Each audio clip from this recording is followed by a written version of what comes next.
अस्सलाम वालेकुम my dear students. उम्मीद है कि अल्लाह ताला के फ़ज़ल से आप सभी अच्छे से होंगे। आज ये जो हम लेक्चर स्टार्ट करने वाले हैं इसमें हम पढ़ेंगे कि हज़रत अबू बकर सिद्दीक़ ने किस तरह से एडमिनिस्ट्रेशन को इस्लामिक एडमिनिस्ट्रेशन को अपहोल्ड किया था आफ्टर प्रॉफिट मोहम्मद सल्लल्लाहु अलैहि वसल्लम। इसमें हम पढ़ेंगे कि कौन-कौन सी एडवांसमेंट्स, कौन-कौन से रिफॉर्म्स, कौन-कौन से एस्टैब्लिशमेंट्स उन्होंने किए थे, किस तरह से उन्होंने इस्लामिक स्टेट यानी कि इस्लामिक एडमिनिस्ट्रेशन और इस्लामिक कम्युनिटी आप बोलिए जो वहाँ पर मदीना में थी, किस तरह से उन्होंने इसको स्ट्रॉन्ग बनाया था। But before starting the lecture इस वीडियो को स्टार्टिंग से लेकर एंड तक ज़रूर देखिएगा। तो ये जो अबू बकर सिद्दीक़ थे, ये कि फर्स्ट कैलिफ थे राशिदून कैलिफेट के, यानी कि जो 4 पॉयस कैलिफ्स होते हैं, जिसे जिसे हम 4 पॉयस कैलिफ्स बोलते हैं, उनमें ये पहले नंबर पे है। और इनका बहुत ही ज़्यादा अहम रोल रहा है इस्लामिक स्टेट को अपहोल्ड करने में आफ्टर प्रॉफिट मोहम्मद सल्लल्लाहु अलैहि वसल्लम। इनकी लीडरशिप के अंडर अगर हम देखें, इन्होंने मुस्लिम कम्युनिटी को बहुत ही ज़्यादा स्ट्रॉन्ग बनाया, बहुत ही ज़्यादा इन्फ्लुएंस किया। इनके एक्शंस के ज़रिए, इन्होंने जो वहाँ पर काम किए, उनके ज़रिए उस वक़्त मुस्लिम एडमिनिस्ट्रेशन या मुस्लिम स्टेट आप बोलिए और मुस्लिम कम्युनिटी वो बहुत ही ज़्यादा इन्फ्लुएंस हुई, उसमें बहुत ही ज़्यादा एडवांसमेंट्स हुई, उसका स्ट्रक्चर ओवरऑल चेंज हो गए। इन्होंने वहाँ पर डिफरेंट मिलिट्री रिफॉर्म्स की, डिफरेंट सोशल रिफॉर्म्स की, एडमिनिस्ट्रेटिव रिफॉर्म्स की, जिसकी बदौलत हम ऐसा कह सकते हैं कि इनके अंडर ये जो इस्लामिक एडमिनिस्ट्रेशन थी या इस्लामिक कम्युनिटी थी, वो बहुत ही ज़्यादा मेंटेन्ड थी, वेल मेंटेन्ड थी। सो उसी सब को, यानी कि जो उन्होंने रिफॉर्म्स की, उनको हम अच्छे से एक-एक करके पढ़ेंगे। अगर हम पॉलिटिकली या एडमिनिस्ट्रेटिव अगर हम देखें, यानी कि पॉलिटिक्स के रिलेटेड इन्होंने पॉलिटिकली गवर्नमेंट के रिलेटेड इन्होंने क्या किया, कौन-कौन से रिफॉर्म्स की। फर्स्ट, जब इनका इलेक्शन हुआ, यानी कि इनका सिलेक्शन जब हुआ, वहाँ पर जितने भी कैलिफ्स थे, यानी कि जो प्रॉफिट सल्लल्लाहु अलैहि वसल्लम के कंपेनियंस थे या उसके अलावा स्कॉलर्स थे, जानने वाले, उन्होंने जब इनको इलेक्ट किया अबू बकर सिद्दीक़ को कि ये अब बनेंगे first caliph after prophet Muhammad सल्लल्लाहु अलैहि वसल्लम। उसके बाद क्या हुआ कि इनकी इस यानी कि इनके इस दौर में, इनके इस कैलिफ बनने के बाद क्या हुआ कि ये जो मुस्लिम कम्युनिटी थी वो स्टेबलाइज हो गई। और इसके अलावा वहाँ पर जितने भी पॉलिटिकल अनस्टेबिलिटीज़ थी वो दूर हो गई। यानी कि जब प्रॉफिट मोहम्मद सल्लल्लाहु अलैहि वसल्लम इस दुनिया से चले गए, तो उसके बाद क्या हुआ कि कुछ लोगों ने इनकार किया इस्लाम की वे पे चलने से, कुछ लोगों ने ज़कात देने से इनकार किया। तो इन्होंने उन उन चीज़ों में रिफॉर्म्स किए। इसके अलावा जब इनका ये इलेक्शन हुआ और वीकेंड से सिलेक्शन हुआ, तो उसके बाद क्या हुआ कि इनको आप ऐसा बोले, इनको क्रिटिक्स बहुत ही ज़्यादा इनके अपोजिट खड़े हो गए। यानी कि जो इनको पसंद नहीं करते थे, जो चाहते थे कि ये कैलिफ ना बने, जिसमें अगर हम देखते हैं कि उनको हम रिदा वार्स भी बोलते हैं या वार्स ऑफ एपस्टॉसी बोलते हैं, जिसमें क्या हुआ कि अरबियन पेनिनसुला के जो बहुत सारे ट्राइब्स थे, वो चाहते थे कि हम इस्लामिक स्टेट को ब्रेक डाउन करें। यानी कि इनके अंडर जब इस्लामिक स्टेट थी, तो वो चाहते थे कि इसको हम ब्रेक डाउन करें थ्रू कि उन्होंने क्या किया, किस तरह से उन्होंने बोला कि हम ज़कात नहीं देंगे। यानी कि वो तो सिंपली हो गया ना, उन्होंने इस्लाम मानने से इनकार किया। और इसके अलावा इसी सभी को नज़र में रखते हुए जो अबू बकर सिद्दीक़ थे, उन्होंने क्या किया, उन्होंने मिलिट्री तैयार की, ट्रूप्स तैयार किए और इन रिबेलियंस के ख़िलाफ़ लगा दिए। उससे क्या हुआ कि इन्होंने एक यूनिटी कायम की लोगों में।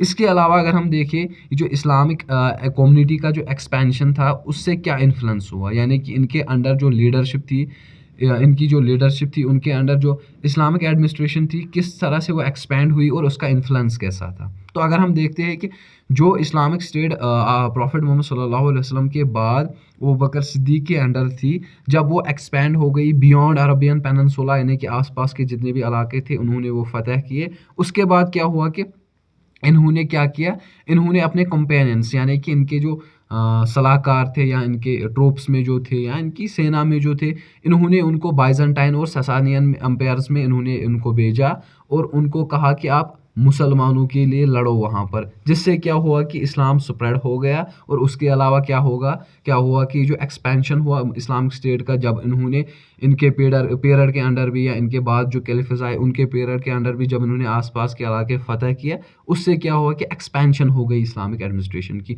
तो इनके अंडर भी एक्सपेंशन हो गई इस्लामिक एडमिनिस्ट्रेशन की। ये तो था पॉलिटिक्स के रिलेटेड या गवर्नमेंट के रिलेटेड। इसके अलावा अगर हम रिलीजियसली अगर हम देखें, यानी कि रिलीजियस के रिगार्डिंग इन्होंने कौन सी एडवांसमेंट्स की। इन्होंने क्या किया, इन्होंने ज़ोर दिया कि हम कुरान को प्रिजर्व करें और उसमें जो टीचिंग्स थी उसको प्रिजर्व करें, और जो प्रॉफिट सल्लल्लाहु अलैहि वसल्लम ने कहा था उनकी जो टीचिंग सेइंग्स एक्शंस थी उनको भी हम प्रिजर्व करें। इससे क्या हुआ कि कुरान को कंपाइल करने की ज़रूरत पड़ गई। फिर जिसको एक बुक की, हम इसको बुक नहीं बोल सकते लेकिन फिर भी आप एग्जांपल ले लीजिए कि इसको एक बुक की शक्ल में कंपाइल किया गया, जो कि बहुत ही ज़्यादा हार्ड टास्क था, लेकिन इनके एडमिनिस्ट्रेशन के अंडर, इनके रूल के अंडर इन्होंने कुरान को कंपाइल किया। और इसके अलावा अगर हम देखें कि इनके जो सक्सेसर थे यानी कि अबू बकर, उनके बाद आए उमर, तो उनके एफर्ट्स भी बहुत ही ज़्यादा थे इस कुरान को कंपाइल करने के रिलेटेड, यानी कि उन्होंने भी इस पर ज़ोर दिया था। इसके अलावा इन्होंने इस्लामिक लॉ को अपहोल्ड किया, यानी कि इन्होंने लोगों के बीच में अवेयरनेस डाली कि आप सबको इस्लामिक लॉ को मानना है, ओबे करना है, और उन्होंने इसको इम्प्लीमेंट किया, जो कि एक मेन फाउंडेशन थी इस्लामिक गवर्नमेंट की। क्योंकि अगर हम आजकल सेक्युलर पॉलिटिकल सेटअप में देखते हैं कि इस्लामिक ये जो सेक्युलर गवर्नमेंट है इसमें लॉज होते हैं, रेगुलेशंस होते हैं, उसी तरह अगर हम इस्लामिक स्टेट या इस्लामिक एडमिनिस्ट्रेशन की बात करें तो वहाँ पर जो लॉज, रूल्स, रेगुलेशंस होते हैं वो अकॉर्डिंग टू द कुरान होते हैं, तो सिंपली जिसे हम इस्लामिक लॉ बोलते हैं। इसके अलावा क्या हुआ कि जो इनका जो ये डिसीजन था कुरान सुन्ना को कंपाइल करना, उससे क्या हुआ कि ये जो एक रिलीजियस बेस बन गई किसकी, इस्लामिक एडमिनिस्ट्रेशन सिस्टम की या इस्लामिक एडमिनिस्ट्रेटिव सिस्टम की, यानी कि इन्होंने इस्लामिक लॉ को भी अपहोल्ड किया, उसको भी प्रमोट किया। इसके अलावा इन्होंने जस्टिस और इक्विटी को प्रमोट किया, यानी कि सभी को एक समान समझा। इन्होंने कहा कि सोसाइटी में जस्टिस होना चाहिए, इक्वालिटी होनी चाहिए, वहाँ पर सोशल कोहिजन होना चाहिए, regardless of their creed, caste और बैकग्राउंड और स्टैंडर्ड।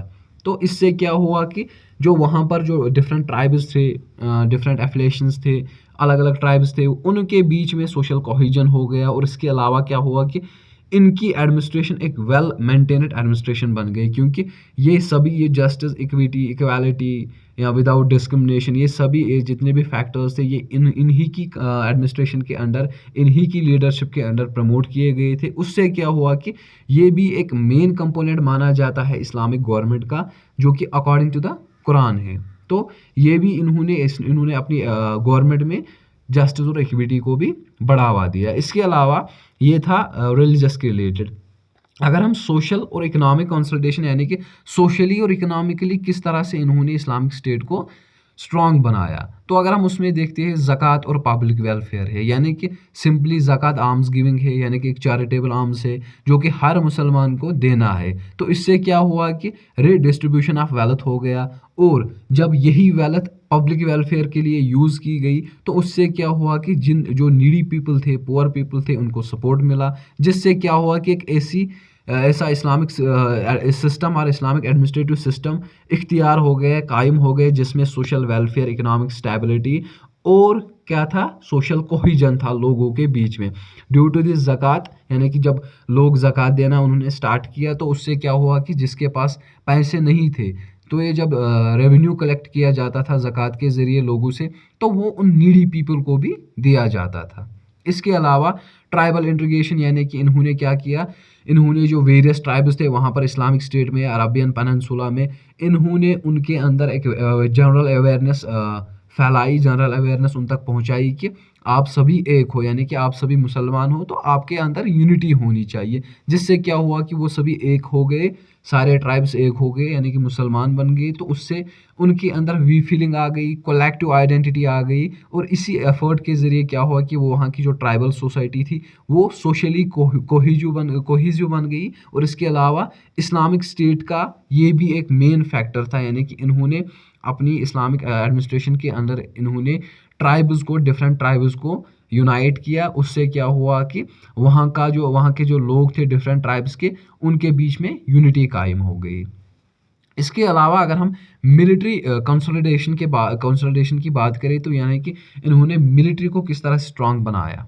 तो इसके अलावा अगर हम बात करें कि इन्होंने क्या किया, इन्होंने एक स्टैंडर्ड या वेल मेंटेन्ड आर्मी तैयार की, यानी कि जो बहुत ही ज़्यादा, जैसे हम आज भी अगर हम सेक्युलर पॉलिटिकल सेटअप में देखें तो हर मुल्क, हाँ, यानी कि डिफरेंट जितने भी यहाँ पर जितनी कंट्रीज़ है वो सभी यही चाहती है कि हमारा क्या हो, हमारा डिफेंस सिस्टम मजबूत हो, स्ट्रांग हो। तो इन्होंने भी उस चीज़ पर ज़ोर दिया। क्यों? क्योंकि इंटरनल कॉन्फ्लिक्ट्स होते थे उस टाइम पर, एक्सटर्नल कॉन्फ्लिक्ट्स होते थे जैसे कि आजकल भी होते। उस वजह से इन्होंने एक ऐसी आर्मी तैयार की जो बहुत ही ज़्यादा वेल मेंटेन्ड थी। जिससे क्या हुआ कि इन्होंने उसमें डिफरेंट स्ट्रैटेजीज़ अडॉप्ट करवाई उनको, और डिफरेंट वेपन्स उनको दिए, डिफरेंट यानी कि आर्म्स उनको दिए। जिससे क्या हुआ कि एक ऐसी मिलिट्री तैयार हो गई जो कि बहुत ही ज़्यादा पावरफुल थी उस टाइम पे इस्लामिक एडमिनिस्ट्रेशन में। इसके अलावा लीडरशिप और मोरल की बात अगर हम पर करें, यानी कि एज ए लीडर जब ये थे, तो इनको कहा जाता था कि नून for is resilience and determination, यानी कि इनकी जो पर्सनल इन्वॉल्वमेंट थी, यानी कि ये खुद, एक तो होता है राजा जो होता है, जैसे कि आजकल पीएम सीएम होते हैं, यानी कि जो बड़े ओहदे पर होते हैं, वो खाली क्या हुक्म देते हैं, लॉज लागू करते हैं या कोई हुक्म देते हैं अपने जो वहाँ पर उनके ऑफिशियल्स होते हैं कि आपको ये करना है, लेकिन खुद कुछ नहीं करते थे। बट इनके, यानी कि इनका ये जो रोल था as an leader, but as an ये मिलिट्री में भी शामिल होते थे, यानी कि ये खुद भी लड़ने जाते थे। ये एक मिलिट्री का एक मेन क्रूशियल फैक्टर ये भी है कि ये खुद भी लड़ते थे मिलिट्री के साथ, यानी कि एमंग देम ये खुद भी पार्टिसिपेट करते थे as an commander different troops के। जिससे क्या होता है कि को होता था कि ये उनके अंदर एक जज्बा डालते थे, यानी कि जब खुद लीडर लड़ने आए ट्रूप्स के बीच में या मिलिट्री के बीच में, तो उससे उनको जज्बा मिलता था। और इनको उस वजह से भी जाना जाता था कि ये खुद भी लड़ते थे, खाली हुक्म ही नहीं करते थे, खाली ये वहाँ पर उनको ऑर्डर्स नहीं देते थे, बल्कि खुद भी पार्टिसिपेट करते थे डिफरेंट वार्म्स से। और उससे क्या हुआ कि इनका ये जो एडमिनिस्ट्रेटिव सेटअप था वो बहुत ही ज़्यादा स्ट्रांग था उस टाइम पे, आफ्टर प्रॉफिट मोहम्मद सल्लल्लाहु अलैहि वसल्लम। तो ये कुछ इंट्रोडक्शन थी इनके बारे में, किस तरह से इन्होंने प्रॉफिट सल्लल्लाहु अलैहि वसल्लम के बाद किस तरह से इन्होंने अपनी एडमिनिस्ट्रेशन को या इस्लामिक एडमिनिस्ट्रेशन को स्ट्रांग बनाया, कौन कौन से डेवलपमेंट्स की, कौन कौन से रिफॉर्म्स किए। आई होप कि आप सबको ये अच्छे से समझ में आया होगा। कहीं कोई कन्फ्यूजन, कोई डाउट हो तो आप हमें बता सकते हैं। बाकी इंशाल्लाह मिलते हैं नेक्स्ट लेक्चर में नेक्स्ट टॉपिक के साथ। तब तक के लिए खुदा हाफिज़, टेक केयर।